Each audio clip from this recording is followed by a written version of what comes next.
Alas 5:10 na, 1 Western Visayas na. Alas 5:10 na, 1 Western Visayas na.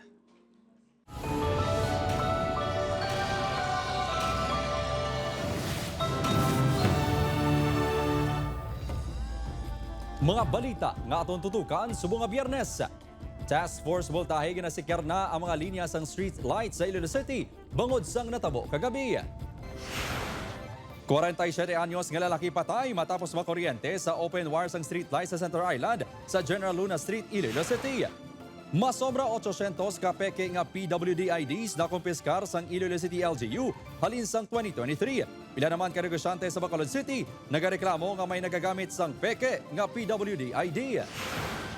Muddy stream flow nagluntad sa pila ka mga suba sa Negros Occidental kasunod sang minor explosion sang Mount Kanlaon kahapon. Pagpangawat sang lalaki sang cellphone sa isa ka balaligyaan sa Silay City nahuli kam, sospek arestado. Kag GMA Regional TV Bloodletting Day sa Silay City kag Bacolod City gindagsa sa mga luyag magbulig nga magdonar sang dugo. Ini ang GMA Regional TV, 1 Western Visayas. Mayong hapon mga kapuso, ako si Kim Salinas. 47 anyos nga lalaki patay matapos makuryente sa open wire sang street light sa Center Island sa Dalan General Luna sa Silay City. Si Zen Kilantang Sasa nakatutok live sa Barangay Danao sa Silay City proper. Zen?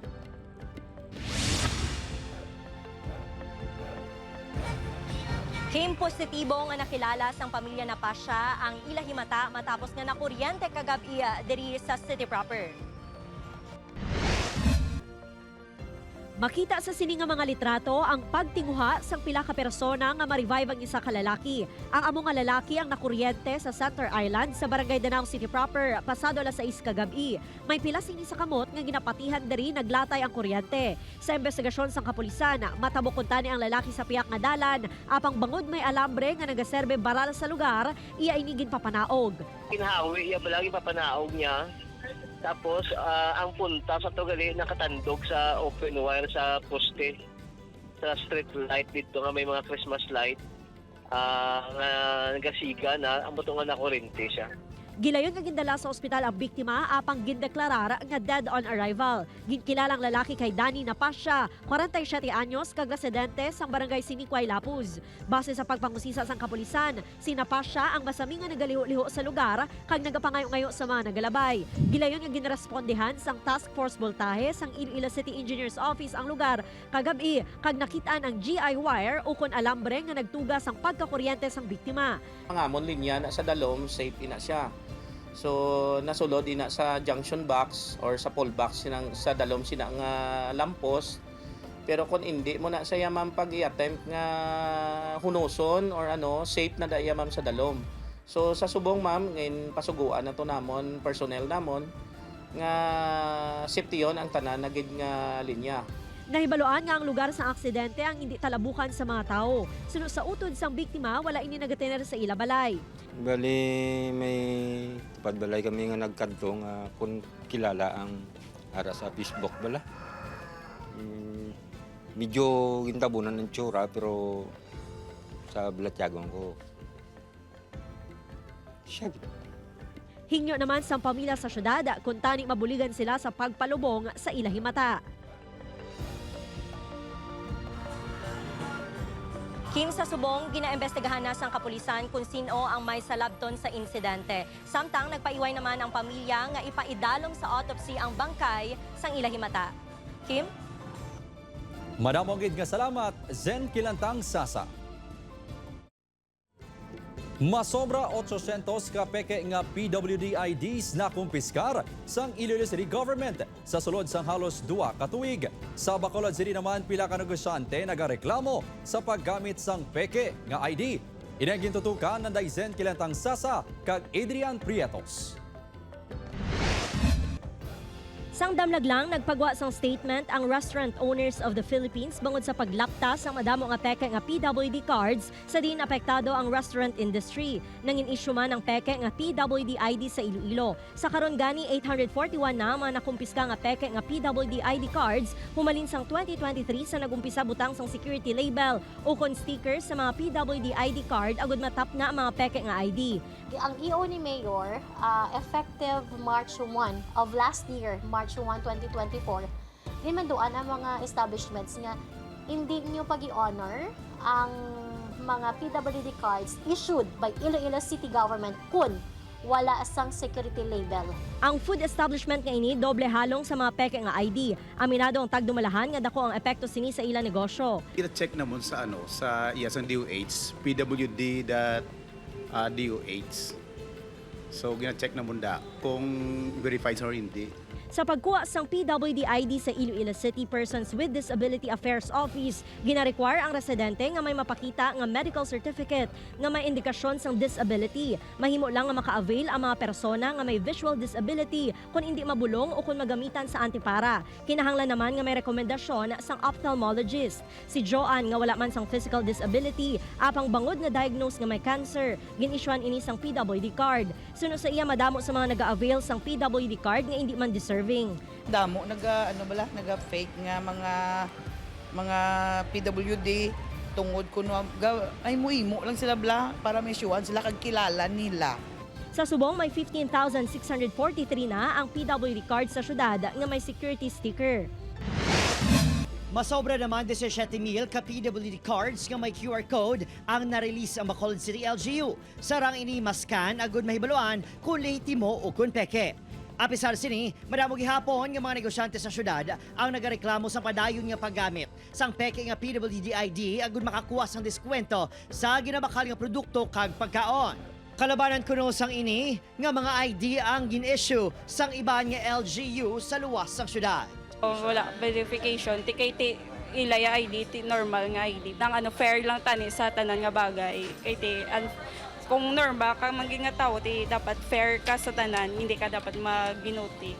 Ang iniga sentimentong ginpalabot na sa mga negosyante sa Bacolod City LGU. Kadamo sa business sectors reklamo nga about sang PWIDs that it affects their income kay sila man ang subsidize nila. Nga itong mga business sectors have no way of validating, especially hindi kitaon ang mga deficiency. Suno, sa Bacolod City LGU, sa pulin nilang sectoral groups, agud mas mapasangkad pa ang tikang kontra fake IDs. Sang tinaliktan nga Desyembre, ginpatpat sa Bacolod City LGU ang QR-coded IDs sa Senate Inquiry sa Committee on Ways and Means may angaw sa epekto sang peking IDs sa ekonomiya sang Pilipinas. Adrian Priatos, Zen Kinatang Sasa, One Western Visayas. Para sa dugang nga mga balita sa Bacolod City kag pila ka lugar sa Western Visayas, mangin punta si Adrian Prietos. Adrian? Yes, kay mga kapuso, madamo kid nga salamat. Abo nagtupa sa pila ka mga balay sa Banwas ng La Castellana, Negros Occidental matapos ang minor explosion sa Mount Kanlaon kahapon. Pagluntad sa muddy stream flow na monitor man. Natutok Aileen Pedreso. Bangod sa pagtupa sang ulan, natalupang dan ang pagluntad sang muddy stream flow sa pila ka mga suba sa La Castellana kag Moises Padilla. Ginsundan pag-idinis ang nagluntad ang minor explosion sa Mount Kanlaon pasado alas 3 kahapon sang hapon, Pebrero 6. Makita sa mga dahon sang tanom kag nahalay nga bayo ang nagtupa nga manipis nga abo kon ashfall sa balay sang pamilya Makalipsay sa barangay Sag-ang, La Castellana, Negros Occidental. Sunod sa residente nga si Junjun, ginkulbaan ang mga inis ang nakabati sang lupok gikan sa bulkan. Ati, unay lang ginagakulba Kaya mamagyapo ng panik sa primero to Gilayon man nga ginhimo sang residente nga si Rosana ang ilang mga bayo sa pagkabalaka nga basig masundan pa ang napatian nga lupok. Hindi magitanto ka, naku, pati ang gidya nga nagano. Kay tendency nga mag anong Kanlaon, siyempre din ka mo madlagat. Napanimawaan man sa lugar ang maiso nga baos ng asupre nga ginbugas ng bulkana. Sunod sa PWOX, naglawig sang kapinduha ka minutos ang paglinupok halin sa crater sa bulkana. Hindi natin siya kitaon tungod kay fully covered ang edifice ng bulkan. Pero ini siya nga event, may nakabaton kita sang reports nga may nabatian nga mga booming sounds. Mula sa gintuga nga pyroclastic density current ang minor explosion, hindi pareho sa nagluntad nga major eruption sang December 9. Posible sunod sa PWOX nga barado sang asupre ang crater sa bulkan.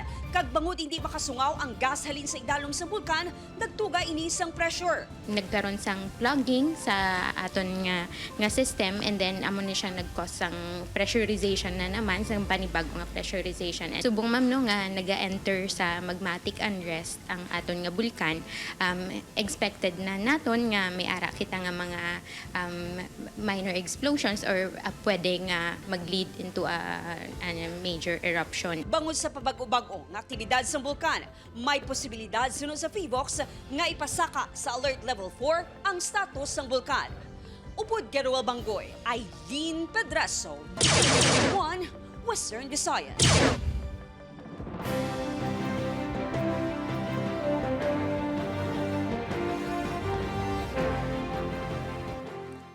Mga political aspirant ginpahanumdom sang Commission on Elections nga hugot nga sundon ang guidelines sa pagpahamtang sa mga posters. Ini ang gintutukan ni John Sala. Sa Martes na Pebrero 11, magasugod ang campaign period sa mga political aspirants sa pagkasenador kag party list representative. Gani nag-amat-amat na ang Commission on Elections sa pagpaminta sa mga markings para sa designated COMELEC common poster area sa syudad sang Iloilo. Sa distrito sang Molo, ang ininga porsyon sa Molo Plaza ang gindesignar. Gina-allowed lang ang kada kandidato isa ka poster with a maximum size of 2 feet by 3 feet. So, pwede sila yan makapagusto sa mga private property provided may consent sang owner. Suno kay Saino, sa Pebrero 11 man mismo magasugod sa pagpangbaklas ang COMELEC sa mga posters nga nagalapas sa required measurements sa mga posters.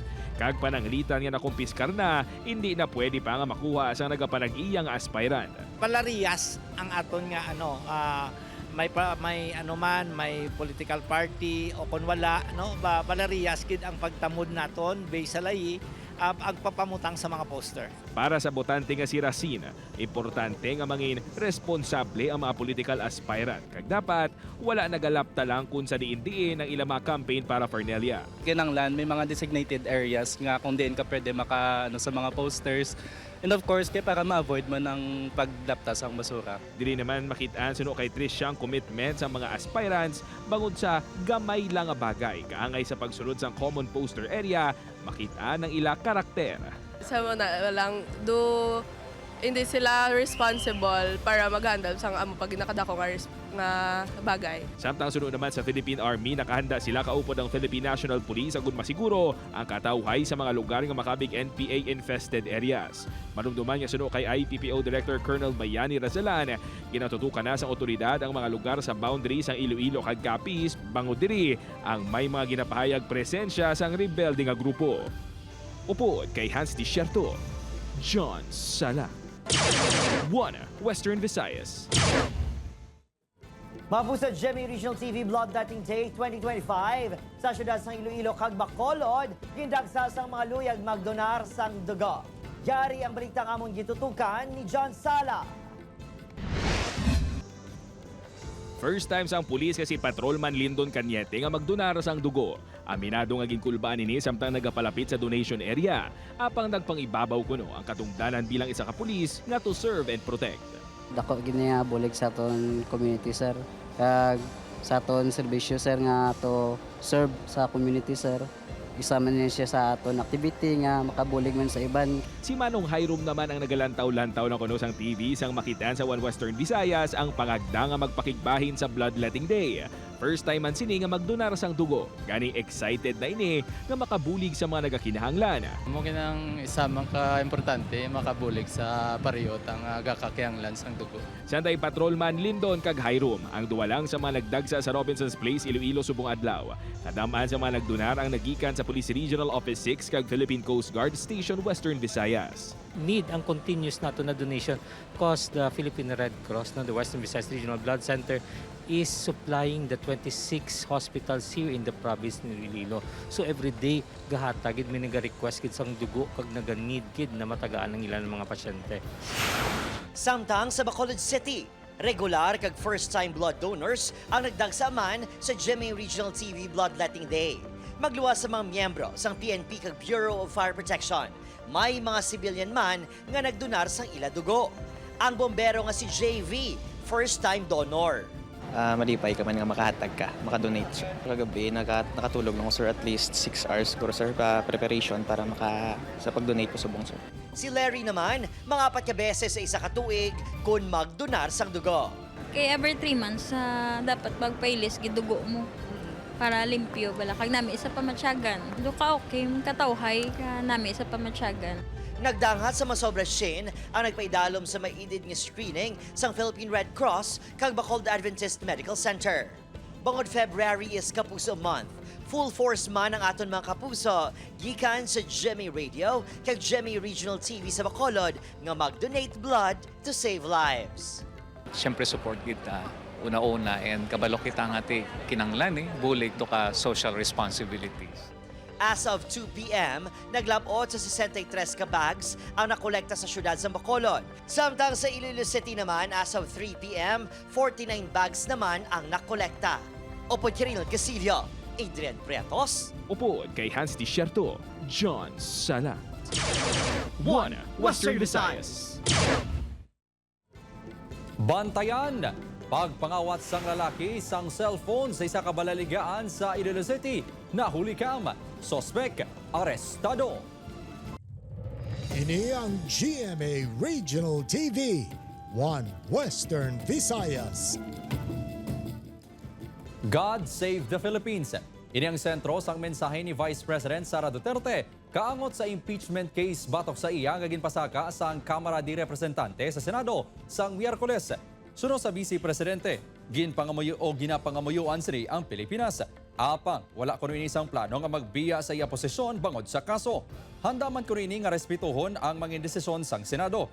Ginpahayag man sini nga wala pa niya nabasa ang complaints apang yara na ini sa iya mga abogado. Wala pa man kuno sini na istorya ang iya amay nga si Anay Presidente Rodrigo Duterte. Apang nagpadala siya sa mensahe sa assistant sini nga everything will be alright. Ang sabat kuno sang Anay Presidente sa iya video nga nagakanta ini sang MacArthur's Park. Ginpahayag man sang Vice Presidente nga madamo ang naga-abroad para magtrabaho bangod sa kabudlay sang sitwasyon sa pungsod. Palagas pa sini, mas masakit pangabayaan ka kaysa magatubang sang impeachment complaint. Parang nakakaawa na tayo dito sa loob at nakakahiya yung estado natin kapag iniligay mo siya in a global stage na kung saan pinapanood tayo ng ibang mga lahi at ibang mga bansa.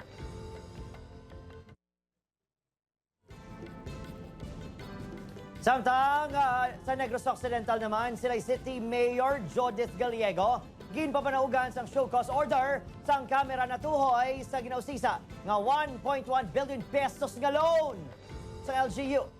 Nakatutok Eileen Pedreso. Ginpapanaugan sang show cause order sang House Committee on Public Accounts sang House of Representatives si Silay City Mayor Judith Gallego sang Lunes, Pebrero 3. Ini matapos napaslawan nga magtambong sa ikaduha nga beses sa House Inquiry ang alkalde angos sa ginaaligar irregularidad sa 1.1 billion pesos nga loan sa LGU para sa 3 ka mega infrastructure projects ng syudad. Suno kay Gallego, handa ini nga atubangon kag sabton ang mga nagausisa sa paggamit sang pondo sang syudad. So, kung may ara na mga boti, ma-apiri ko dito. Oo, open ko. Welcome ginaya kay siyempre ilaman na obra man na isang kongres. Bangod ginasikaso sini ang pagpreparar sa LGU bilang 10th city sa tion maglupok ang Mount Kanlaon. wala kuno ini nakatambong sa inquiry.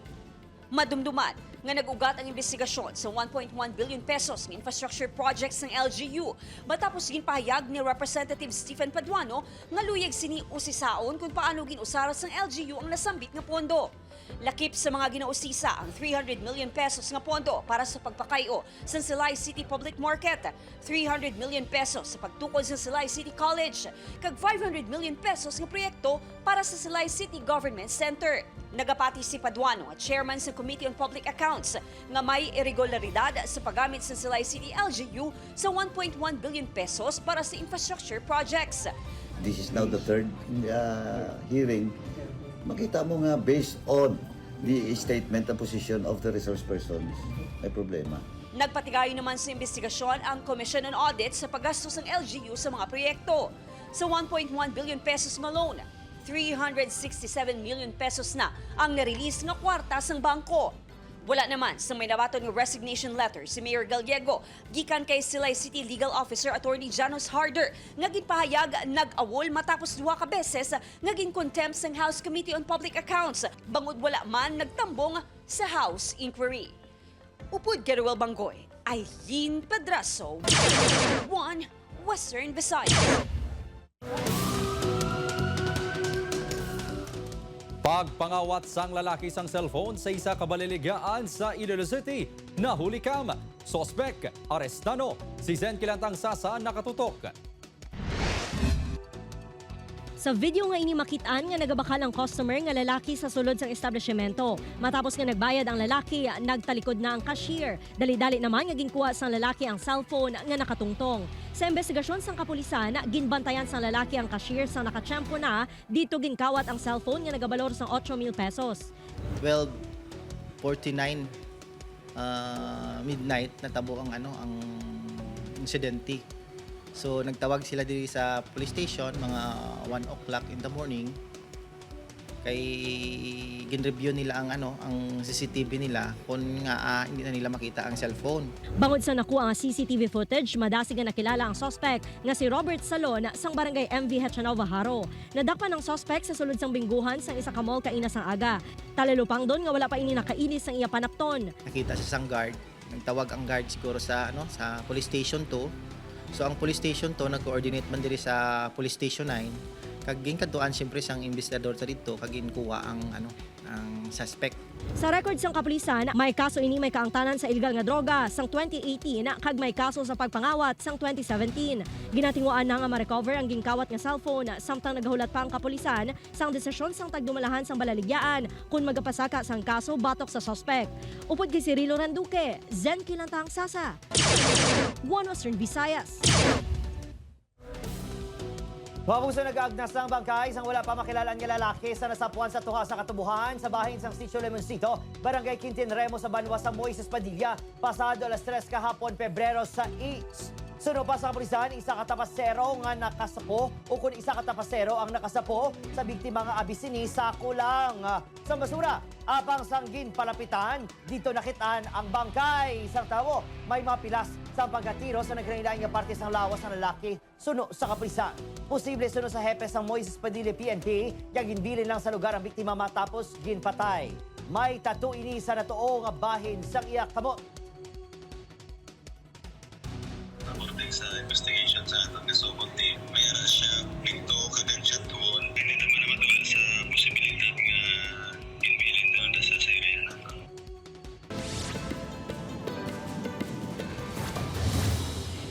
Nabilin niya nagasiga nga gas stove ang gintumod sang Bureau of Fire Protection nga ginhalinan sang sunog sa isa ka balay sa Zone 1 Barangay Santo Niño Sur Arevalo Miyerkules ang gabi. Wala sang tawong balay sa tion sang sunog.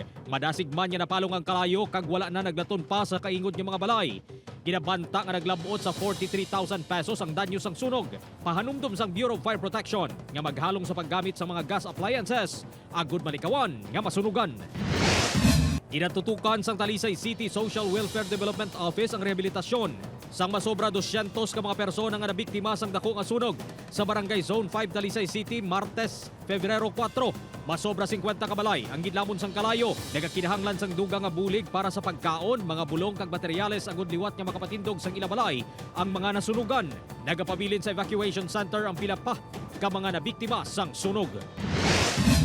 Arestado ang high-value target nga si Francisco Donesa Jr. matapos nakuhaan sang 72 gramos sang suspected shabu nga nagabalor sang ginabanta 612,000. Ginpangunahan sang Bacolod CDEU ang operasyon sa Purok Kawayan, Barangay Banago, kaagahon sang Pebrero 6. Napreso na inisadto sa kaso nga frustrated murder kag under probation sa kaso nga illegal nga droga. Sang nagligad yung tuig sang nahilway ini sa presuhan. Suno kay Lieutenant Colonel Antonio Benitez Jr. sa Metro Manila nagahalin ang supply sang droga sang suspect nga ginapaagi sa Panay patabok sa Bacolod City. Ginakumpirmar pa sang kapulisan kundi ginapaagi ang shipment sini.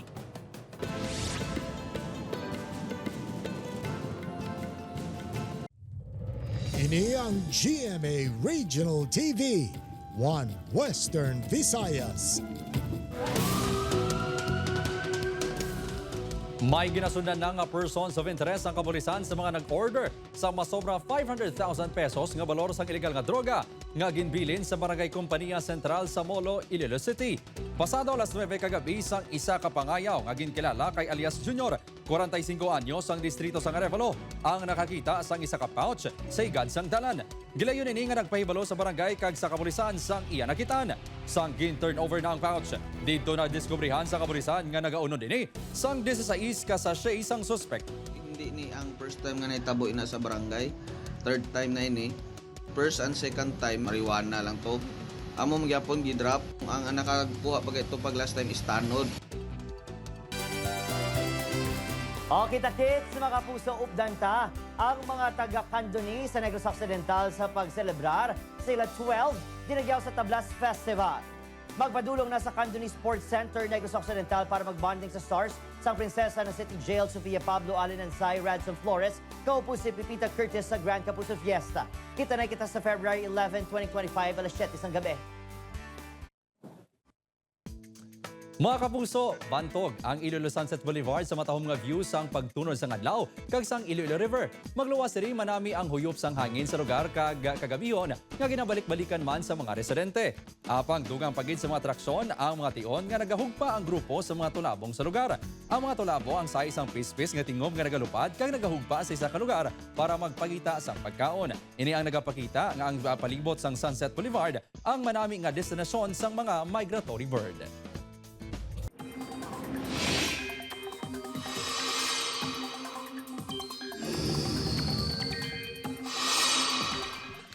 Mga kapuso, wala sang bagyo apang maulanon sa gihapon ang panahon sa dako nga bahin sang pungsod. Shear line ang nagapangunang rason sang mga pagulan sa Southern Luzon, Visayas kag pila ka bahin sang Mindanao. Amihan naman ang nagaapekto sa nabilin nga bahin sang Luzon.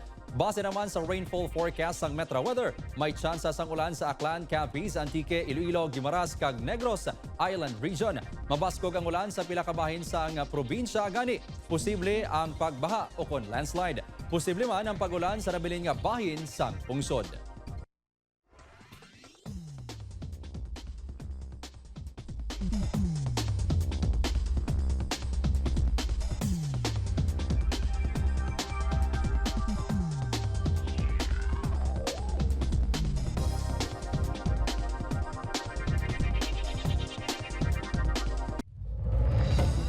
Mahimo nyo malantaw ang ining episode sa GMA Regional TV official website www.gmaregionaltv.com. Pwede man mabisita kag i-click ang subscribe button sang GMA Regional TV official YouTube channel para sa mga updated nga balita. Sa aton mga kapuso diri sa Western Visayas kag subong man, sa aton mga kapuso abroad, madamo gid nga salamat sa pagtutok. Mag-isa kita kag gibaloon ang mga balita tungod local news matters. Ako si Kim Salinas, ini ang One Western Visayas, bugos nga pwersa para sa mas dakong amisyon kag mas masangkad nga pagserbisyo sa pungsod.